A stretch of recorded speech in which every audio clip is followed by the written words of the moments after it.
Sobrang nasurpresa itong si Mersing at Nita sa naging reaksyon ni Alberto kay Ramon habang pinanood nila ang balita na si Tanggol din naman ang laman. At habang binahagi naman ni Nita kay Mersing ang dahilan sa pagkahuli nila Tanggol, hindi rin nila napansin itong si Alberto Ramon ay nasa bandang pintuan at nakikinig sa kanilang pinag-usapan. Narinig lahat ni Ramon.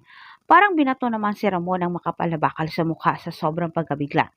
Hindi nagpahalata itong si Ramon sa kanyang nararamdaman sapagkat makilala siya ni Mersing kahit nagpapanggap naman itong si Ramon na hindi niya kilala ang mga ito ang nasa laman ng balita na si Tanggol. Subalit ang hindi napansin ni Ramon habang siya ay nagsasalita dahil tinanong niya itong si Nita. Tinitigan din siya ni Mersing at parang namukhaan siya ni Mersing. Mukhang nakilala na nga ni Mersing itong si Ramon. Sumabat naman itong si Edwin na puro masasakit na salita ang pinagsasabi nito laban kay Tanggol at hindi na kontrol ni Edwin ang kanyang sarili at inungkat pa niya ang pananakit ni Rigor dito kay Tanggol simula bata pa umano. Hindi natahimik ang isip ni Mersing hanggat hindi na ilabas ang nilalaman sa kanyang isip na pagdududa. Sa pag-alis ni Ramon ay agad niyang naitanong nito kay Nita kung hindi ba nito namukhaan itong si Alberto.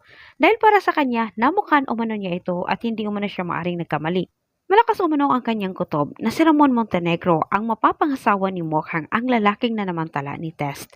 Pero mahirap paniwalaan pagdating kay Nita ang pagdududa ni Mersing dahil din pinaniwalaan nila na matagal na umanong patay itong si Ramon Montenegro dahil kay Rigor.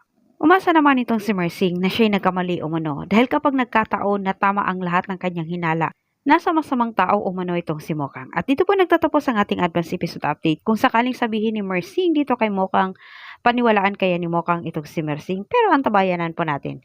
Maraming salamat po sa inyong panunod at kung ikaw po ay bago pa lang dito sa aking channel para sa maraming karagdagang update pa po natin, huwag mong kalimutang mag-subscribe para lagi kang updated. Muli maraming salamat and God bless.